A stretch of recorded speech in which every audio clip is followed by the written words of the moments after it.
The weight of words. It was a late Friday afternoon, and the city bus rumbled along its usual route through the heart of Atlanta, Georgia. The bus was packed tight, every seat taken, with standing passengers holding onto the metal poles for balance. The air inside was thick with a mix of diesel fumes and the faint scent of worn leather seats. Conversations blended into a low murmur, forming an ambient noise that most passengers ignored. Amid the crowd, a young man in his early 20s sat slouched in a middle-row seat. His sharp features and confident demeanor exuded entitlement. Dressed in a stylish leather jacket and sporting a sleek haircut, he appeared out of place among the modestly dressed passengers. Beside him sat an elderly woman, his mother. Her face bore the kind of weariness that only comes from years of enduring quiet struggles. Her hands fidgeted with the straps of her purse, and her silvery hair was neatly tied back. "Seriously, Mom." The young man's voice rose sharply, cutting through the monotonous drone of the bus. "You forgot the folder. The one I specifically told you to bring. Do you even listen when I talk?" The woman flinched at her son's tone, her fingers tightening around her purse. "I'm sorry, Mason," she said softly, her eyes fixed on the floor. "I thought I put it in the bag before we left." "You thought?" Mason barked, his face twisting in frustration. "Thinking isn't good enough. It's like you don't care about anything important. Do you have any idea how embarrassing this is for me?" Passengers nearby turned their heads subtly, some pretending not to listen, others shooting discreet glances of disapproval. The elderly woman's cheeks turned a deep shade of red as she shrank further into her seat. A few rows back, a tall black man in a military uniform sat quietly, his hands resting on his knees. His name tag read J. Coleman, and his posture was as rigid as the rows of medals that adorned his chest. He was in his late 40s, his face weathered but calm. Coleman's dark eyes flicked toward the scene unfolding ahead of him. Though his expression remained stoic, a slight tightening of his jaw betrayed his growing discomfort. The bus hit a pothole, jostling the passengers. Mason didn't miss a beat, his voice rising further. "This is just like you, Mom. Always so scatterbrained. No wonder Dad couldn't handle it. It's no surprise he left." Gasps rippled through the bus. An older woman seated nearby turned to glare at Mason, while a man standing in the aisle muttered something under his breath. The elderly mother's face crumpled, but she didn't say a word. Her trembling hands fumbled with her glasses, trying to steady herself.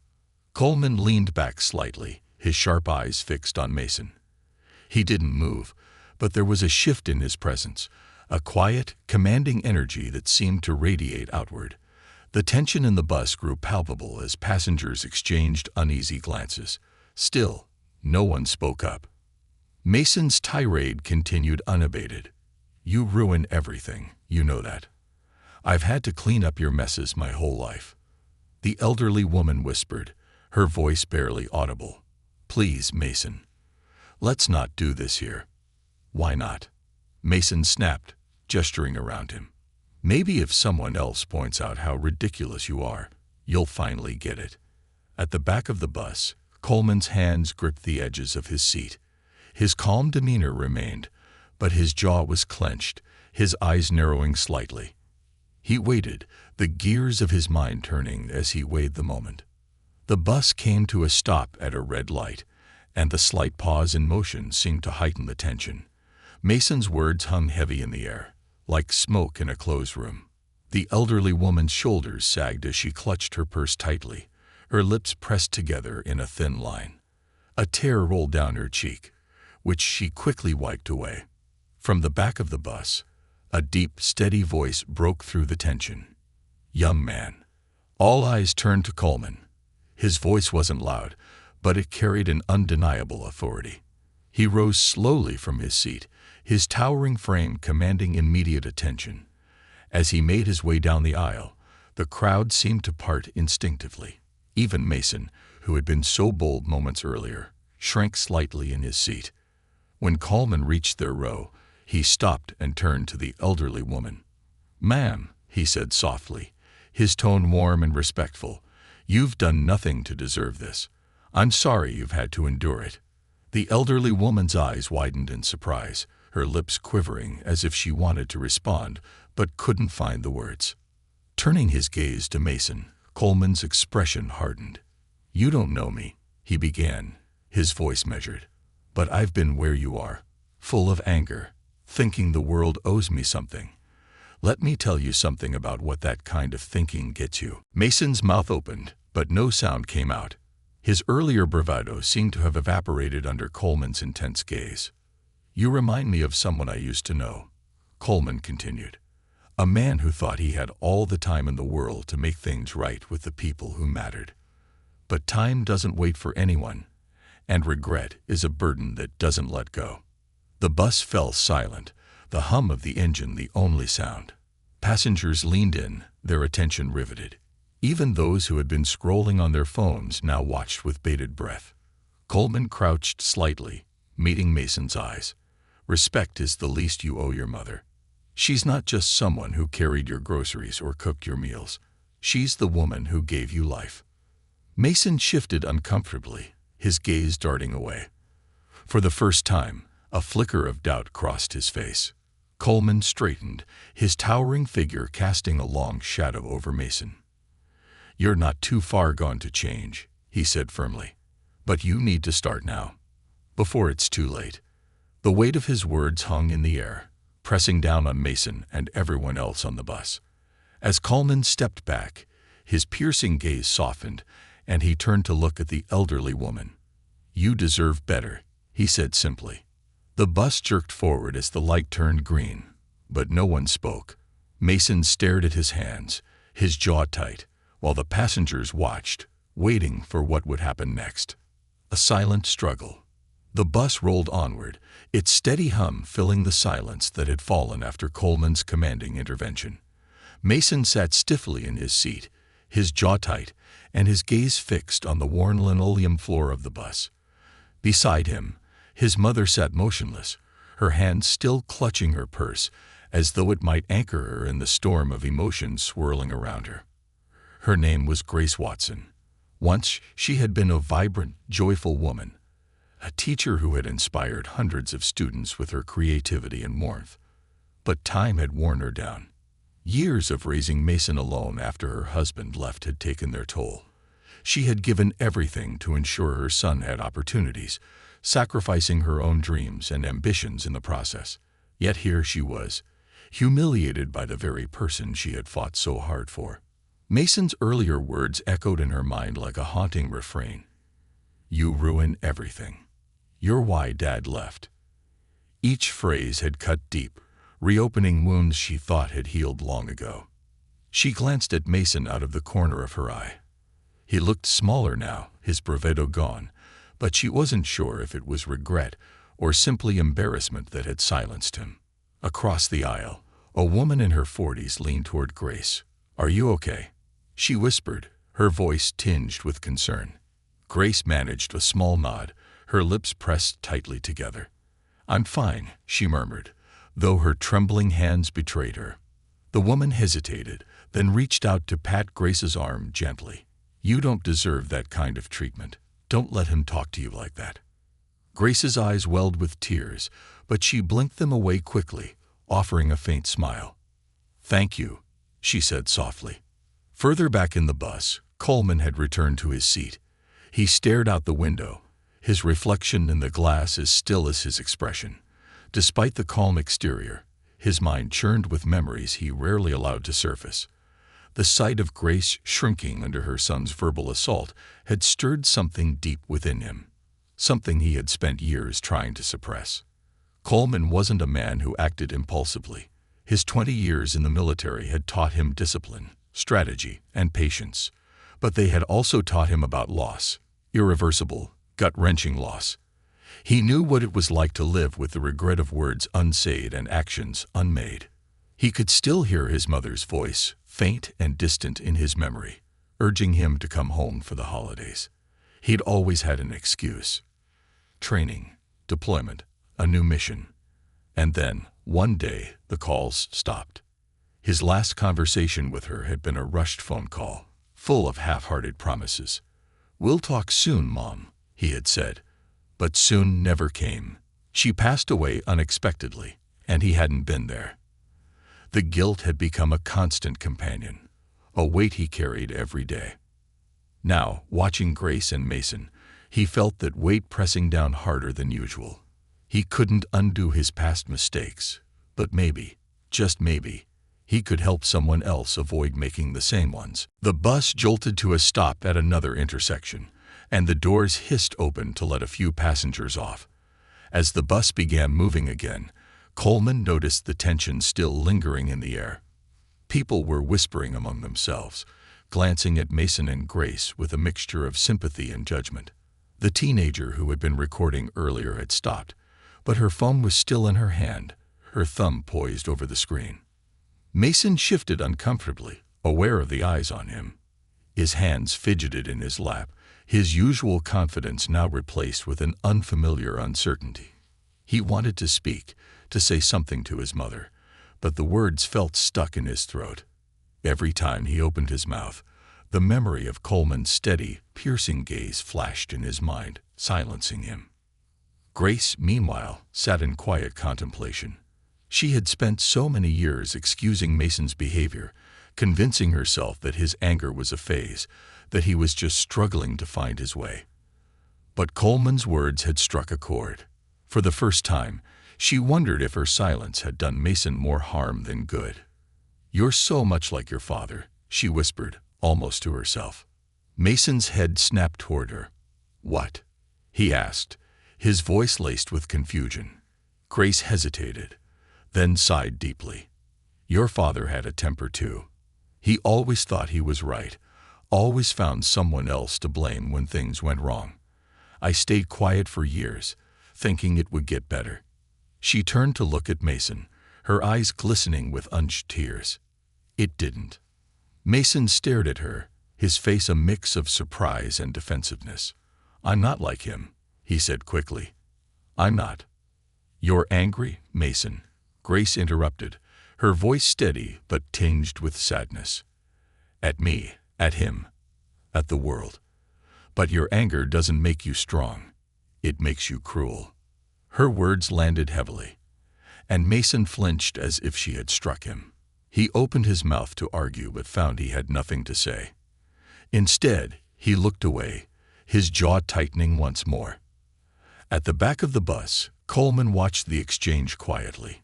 He had learned to read people during his years of service, and Mason's body language told him everything he needed to know.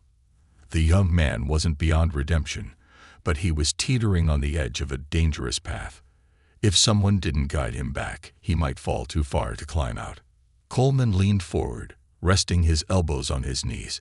"Excuse me," he said, his deep voice cutting through the murmur of the bus. "Do you mind if I share something with you?"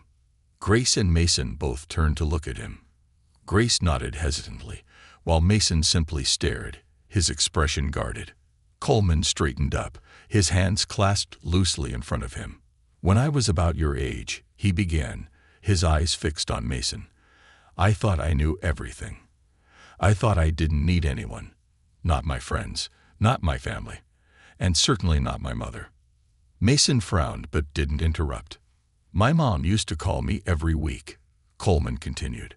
"She'd ask how I was doing, tell me about what was going on back home. I'd always rush her off the phone. 'I'm busy, Mom,' I'd say. 'I'll call you later.'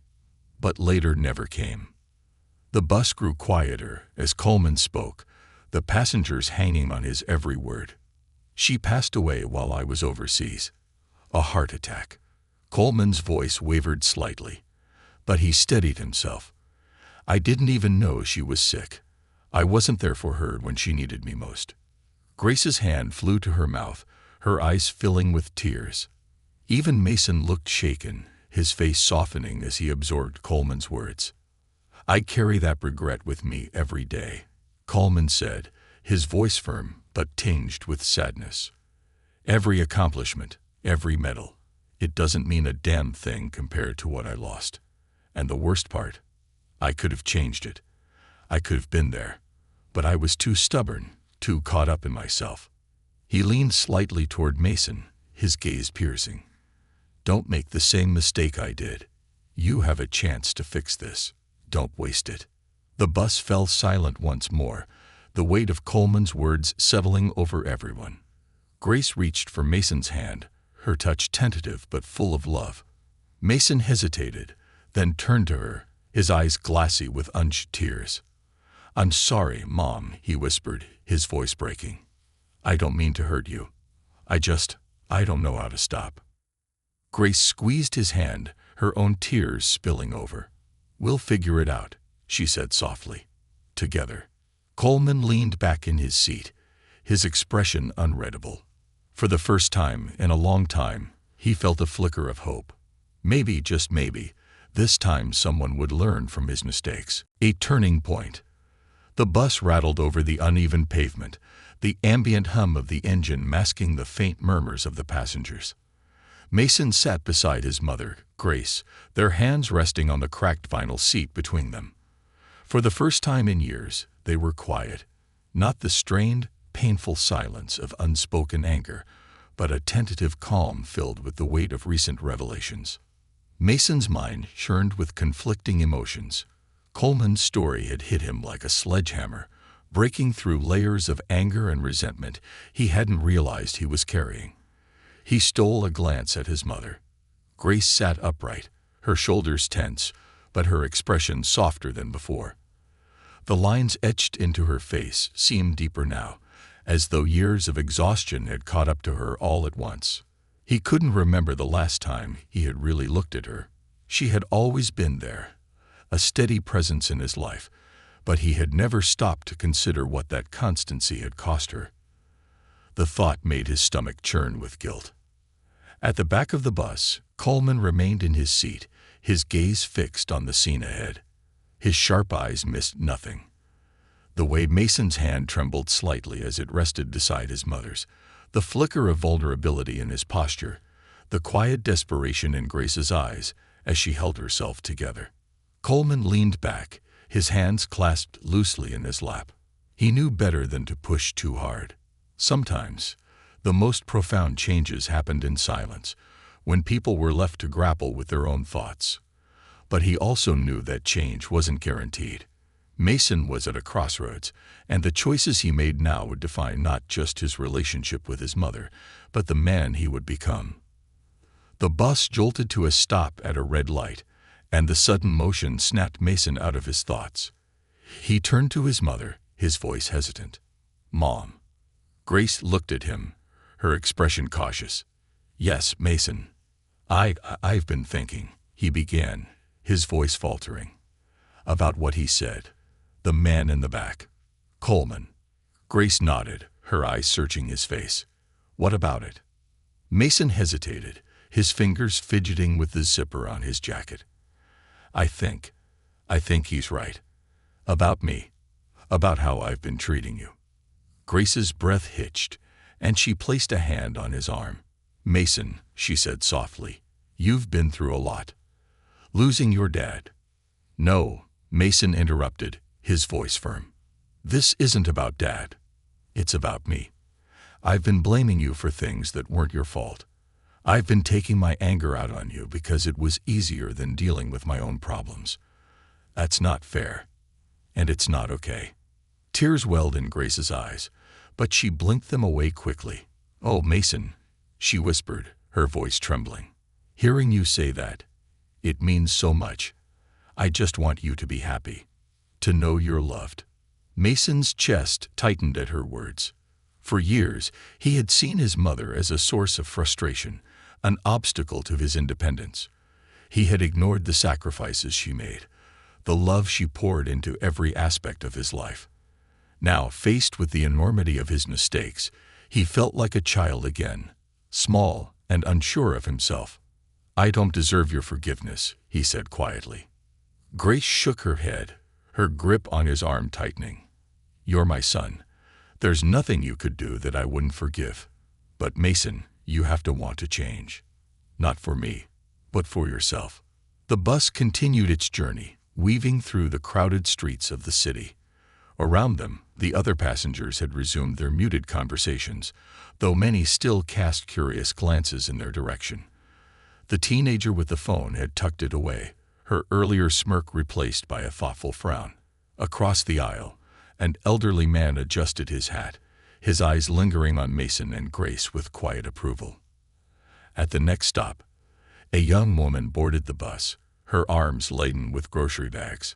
She struggled to find a place to stand, the crowded space offering little room for maneuver. Mason noticed her predicament, and, without thinking, stood up. "Here," he said, gesturing to his seat. "You can take this." The woman blinked in surprise, then smiled gratefully. "Thank you," she said as she eased into the seat, her bags resting on her lap. Grace watched the exchange with a mixture of pride and astonishment. It was a small gesture, but it was so unlike Mason, the Mason she had known for the past several years, that it felt monumental. As Mason moved to stand near the front of the bus, he caught Coleman's eye. The older man gave him a subtle nod of approval, and Mason felt a flicker of something he hadn't felt in a long time. Pride. Not the hollow, fleeting satisfaction of getting his way, but a deeper, more meaningful sense of doing the right thing. When the bus reached its next stop, Coleman rose from his seat. He moved deliberately, his tall frame cutting through the crowd with ease. As he approached Mason, he extended a hand. "You've got a good heart," Coleman said, his deep voice steady. "Don't let anger bury it." Mason hesitated for a moment before shaking Coleman's hand. "Thank you," he said, his voice sincere. "For everything." Coleman nodded, then turned to Grace. "You've raised a fine young man," he said. "Don't let him forget it." Grace smiled, her tears finally spilling over. "Thank you," she whispered, "for reminding him of what matters." As Coleman stepped off the bus, Mason and Grace watched him go. The atmosphere inside the bus seemed lighter now, the tension dissipating like a fog lifting after a storm. Mason turned back to his mother, his expression earnest. "I want to do better," he said quietly. "For you. For us." Grace reached for his hand, her grip firm and steady. "We'll figure it out," she said, her voice filled with hope. "Together." The long road home.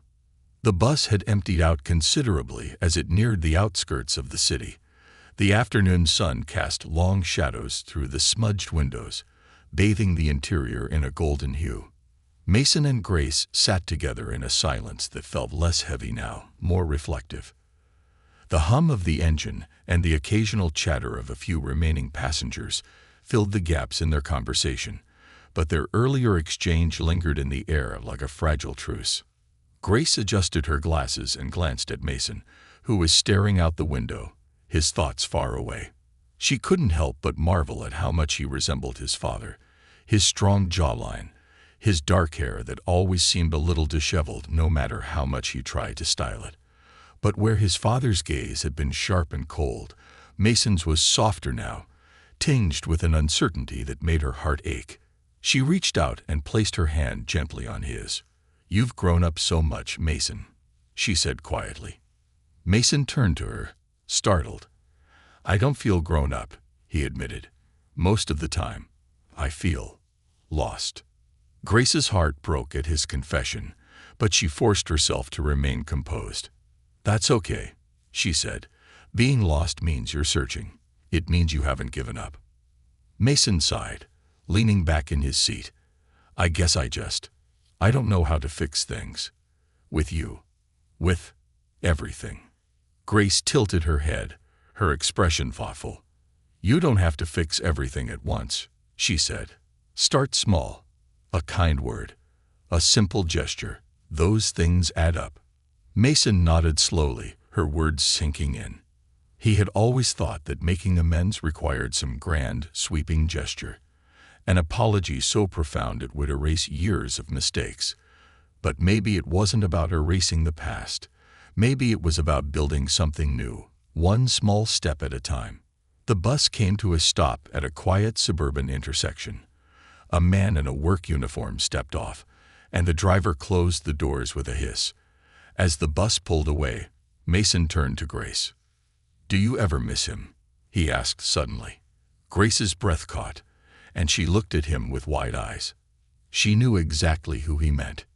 "Your father?" Mason nodded, his gaze dropping to his hands. "Yeah. I mean, I know he wasn't perfect. But I miss the good moments. The times when it felt like we were a real family." Grace sighed, her eyes distant as she searched for the right words. "I missed the good moments too," she admitted. "But I also remember how hard it was, how angry he could get, how much it hurt to feel like I wasn't enough." Mason frowned, the weight of her words settling heavily on him. "Do you think I'm like him?" he asked hesitantly. Grace studied him for a long moment before shaking her head. "You're your own person, Mason. Yes, you've got his temper, and you've made mistakes. But you also have the capacity to grow, to learn, to be better." That's something he struggled with. Mason swallowed hard, her words both a comfort and a challenge.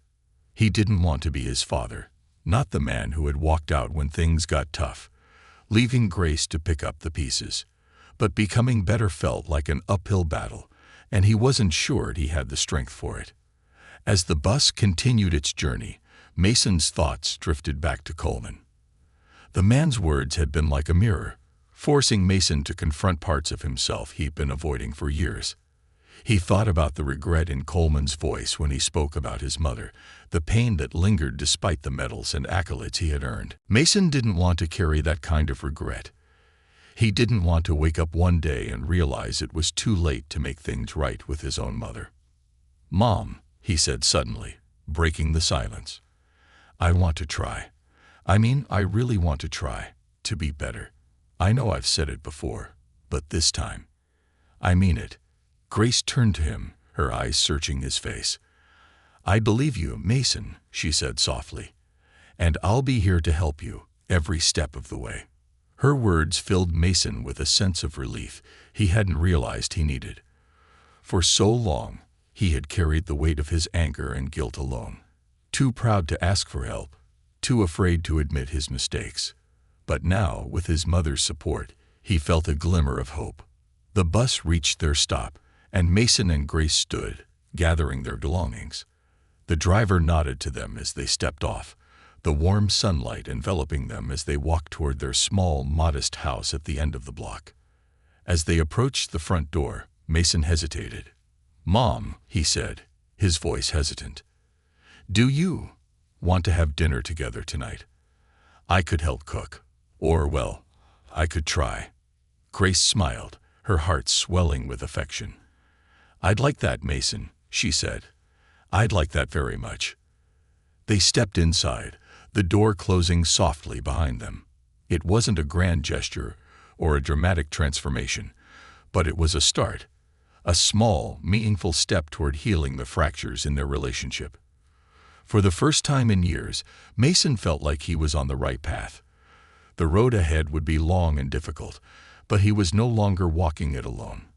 Confronting the shadows, the house was quiet, bathed in the warm glow of the setting sun filtering through the blinds. Mason and Grace sat together at the small dining table, which bore the wear of years of family meals. The once polished surface was now speckled with scratches and faint water rings, each mark a testament to a moment in time. Tonight, however, the table held something new, a simple dinner they had prepared together. Mason looked down at his plate, the pasta a little overcooked and the sauce slightly too salty. Yet it tasted better than any meal he could remember.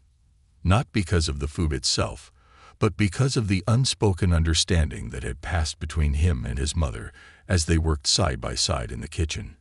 It was an unfamiliar but welcome feeling, a sense of collaboration, of being in this together. "Not bad for our first try," Grace said, smiling as she took another bite. Mason chuckled softly. "Next time, I'll let you handle the seasoning." The light-hearted moment hung between them, a delicate balance that neither wanted to disrupt. For the first time in years, their laughter felt genuine, not forced. But beneath the surface, Mason knew there was more to address, unspoken words and unresolved emotions that couldn't be ignored forever.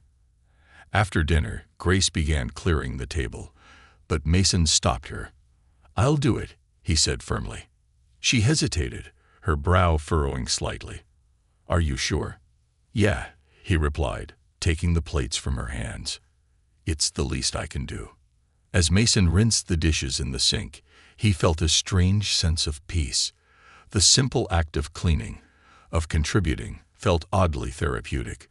It was a small gesture, but it symbolized a shift, a willingness to take responsibility, to show his mother that he was serious about changing.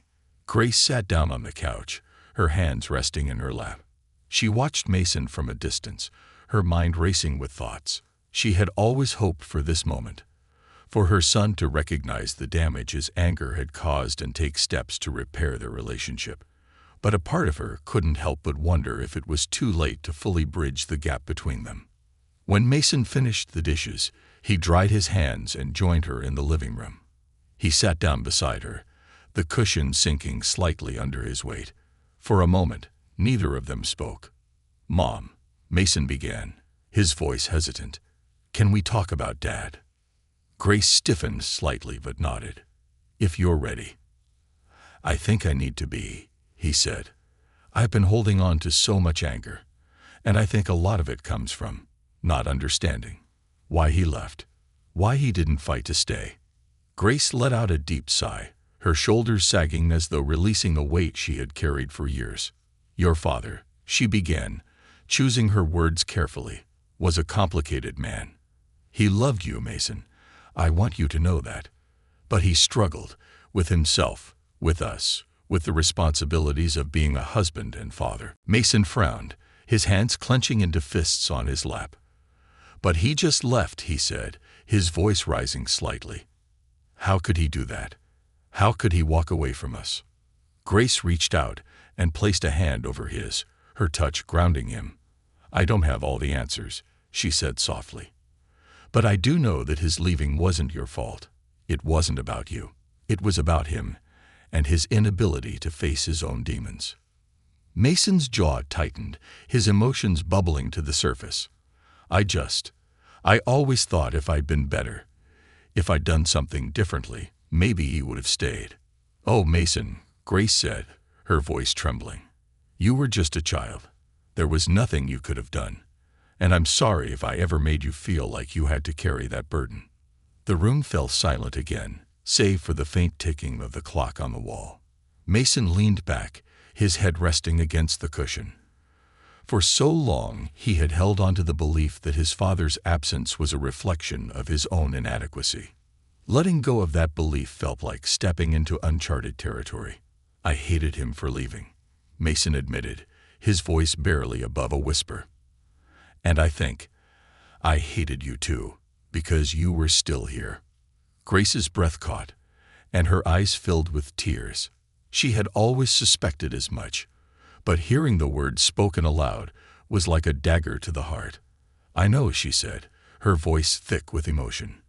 "And I stayed because I hoped, one day, you'd understand that I never gave up on you." Mason turned to her, his eyes glistening with unshed tears. "I'm sorry, Mom, for everything. For blaming you, for taking my anger out on you. You didn't deserve that." Grace cupped his face in her hands, her touch gentle but firm. "I forgave you a long time ago, Mason," she said. "All I've ever wanted is for you to find peace with yourself, with the past."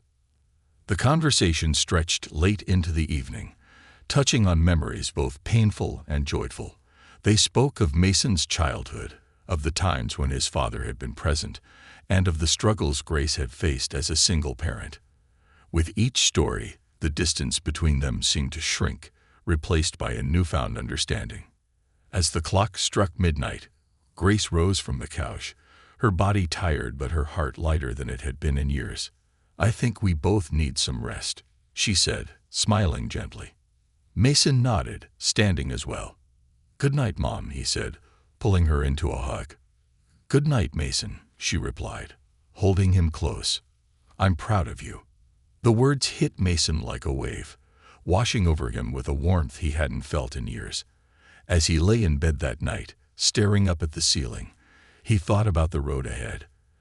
There would be more conversations, more challenges, and more work to do. But for the first time, he felt ready to face it, because he wasn't alone anymore. The conversation that changed everything.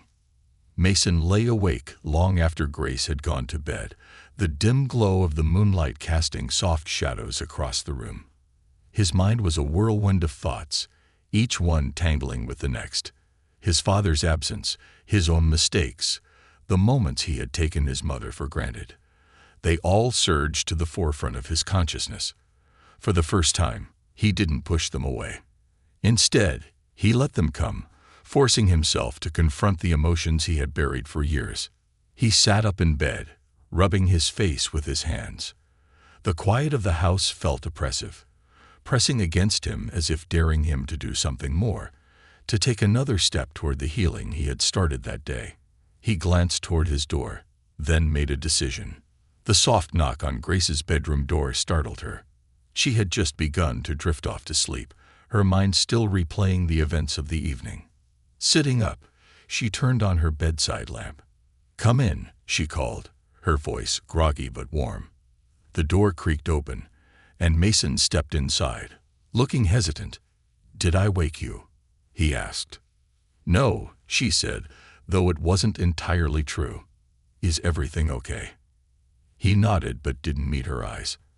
I couldn't sleep. There's something I need to tell you."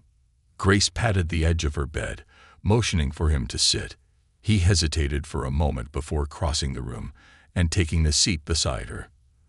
The weight of his presence on the mattress caused it to dip slightly, and Grace could sense the tension radiating from him.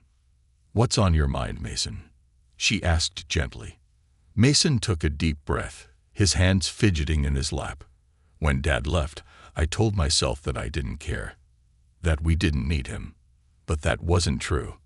I did need him, Mom. I needed him to teach me how to be better, how to deal with things. And when he wasn't there, I felt lost." Grace placed a comforting hand on his shoulder. "It's okay to feel that way, Mason. It's natural." "I know," he said, his voice cracking. "But instead of dealing with it, I took it out on you. I was so angry, and I didn't know where to put it, so I put it on the person who stayed, the person who actually cared." Tears welled in Grace's eyes, but she didn't interrupt him. "I thought if I pushed you away, it would hurt less," Mason continued, his voice trembling. "But all it did was make me feel worse. And now I don't even know where to start to fix it." Grace reached out and took his hands in hers, her touch steady and reassuring. "You've already started, Mason," she said. "Tonight, you took the first step by opening up, and every day you'll have a chance to take another step. It's not about fixing everything all at once.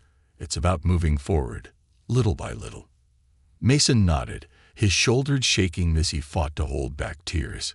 Grace pulled him into a hug, wrapping her arms around him as he let his emotions spill over. For years, she had waited for this moment, not for him to break, but for him to allow himself to feel, to be vulnerable, to let her back into his heart. After a while, Mason pulled back, wiping his eyes with the sleeve of his shirt. "I don't deserve how patient you've been with me," he said, his voice thick with emotion. "You're my son," Grace replied, her voice soft but firm. "There's nothing you could do that would make me stop loving you. But Mason, you have to love yourself too. You have to forgive yourself for the mistakes you've made." Mason looked at her, his eyes wide. "How do I even start to do that?" Grace smiled gently, brushing a strand of hair from his forehead. "By remembering that mistakes don't define who you are. What matters is what you do next. You've taken a step tonight. Take another tomorrow, and another the day after that." Mason nodded, her words resonating deeply within him. He realized that forgiveness wasn't something that came all at once. It was a process, one he would have to commit to every day. The two of them sat together for a while longer, the silence between them no longer heavy but comforting. Eventually, Mason stood, his expression lighter than it had been in years. "Thanks, Mom," he said, his voice steady. "Anytime, sweetheart," she replied, her smile warm and full of love.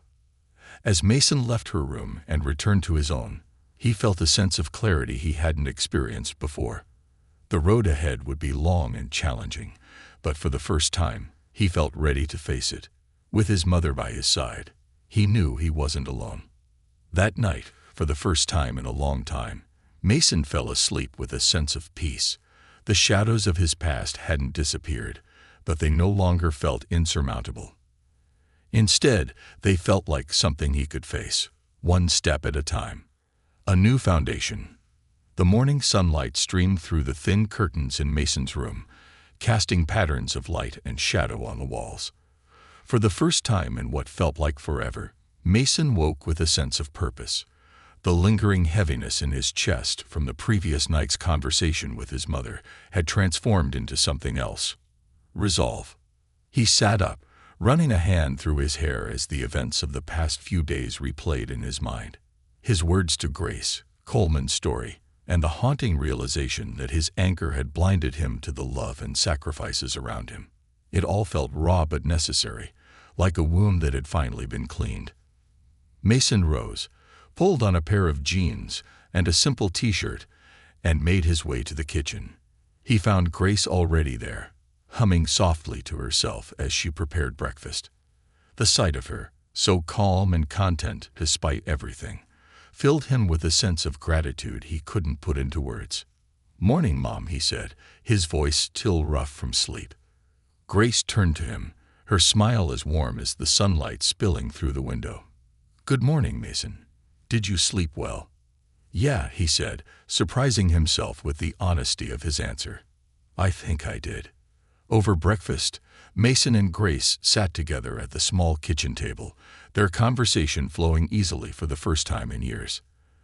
They talked about simple things, what groceries they needed, the upcoming weather, a funny memory from Mason's childhood.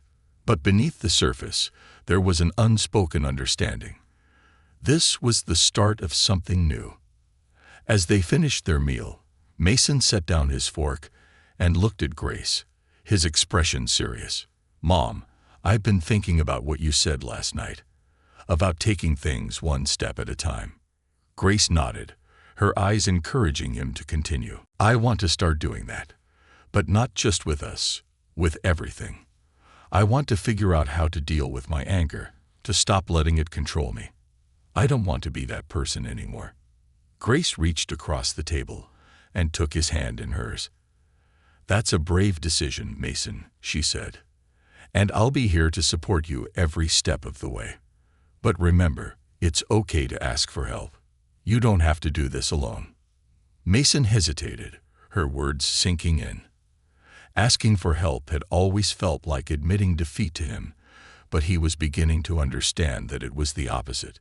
It was an act of strength, of choosing growth over stubbornness. "I think I'd like to talk to someone," he admitted. "A counselor, maybe, to figure out where all this anger comes from and how to deal with it." Grace's smile widened, her eyes filling with pride.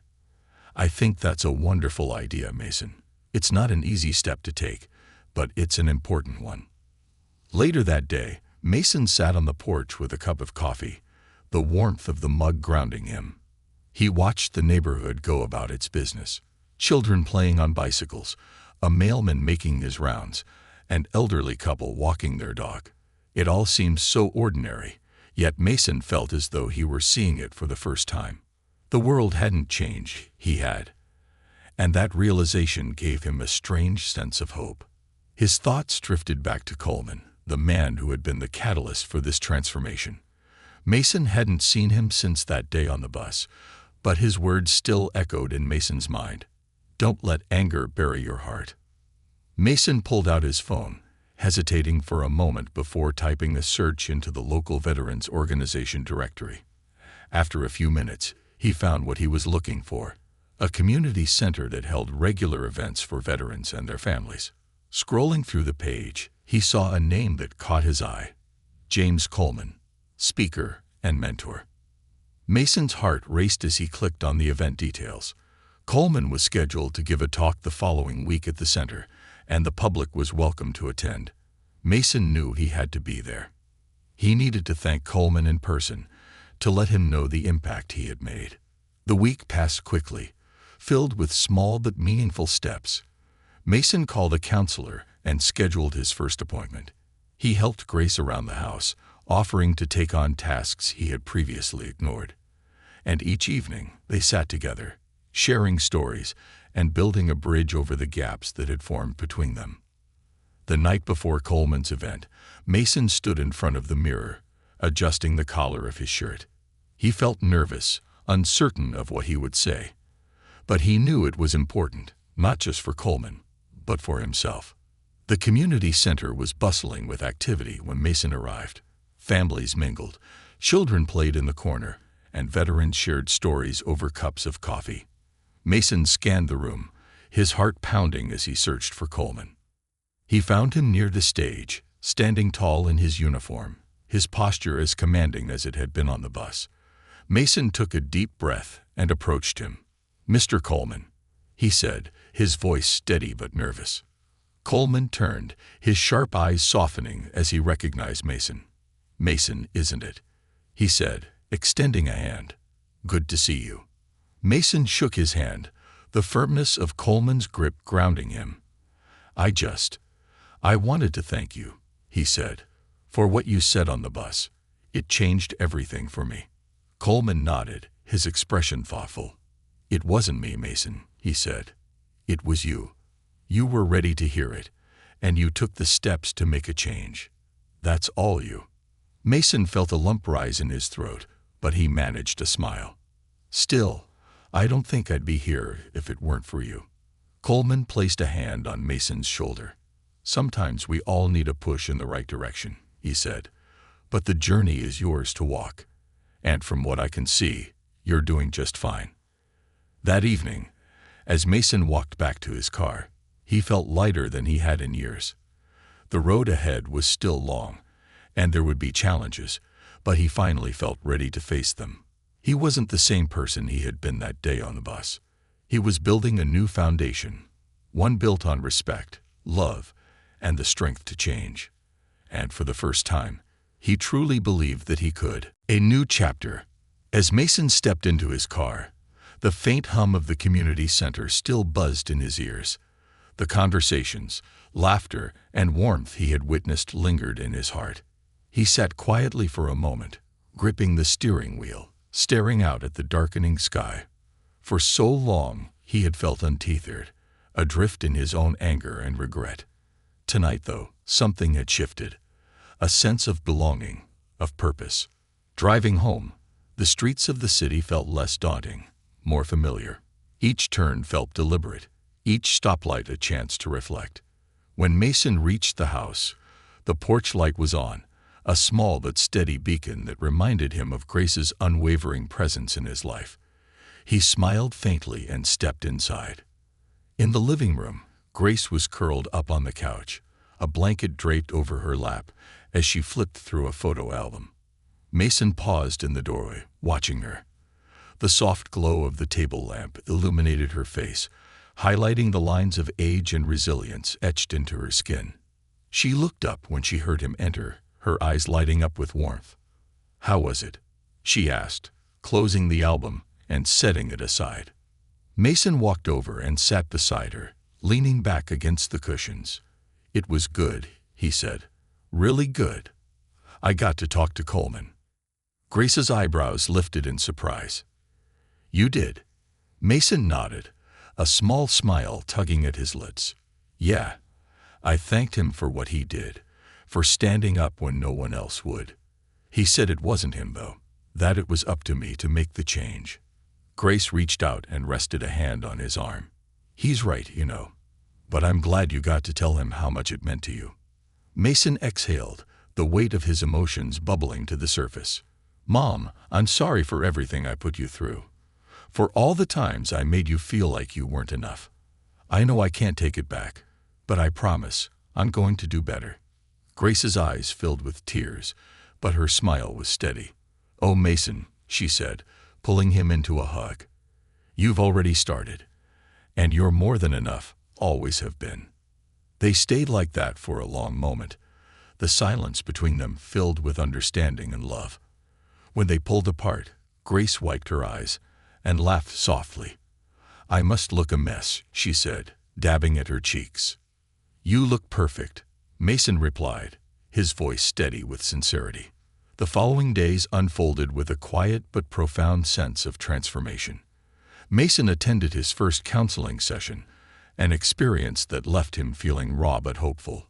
He and Grace began establishing new routines, simple things like cooking dinner together, sharing their days, and making time to talk about things they had once avoided. One afternoon, as they sat on the porch, Mason turned to Grace with a thoughtful expression. "Do you think Dad ever regretted leaving?" Grace sighed, her gaze fixed on the horizon. "I'd like to think he did," she said. "But regret isn't enough if you don't act on it.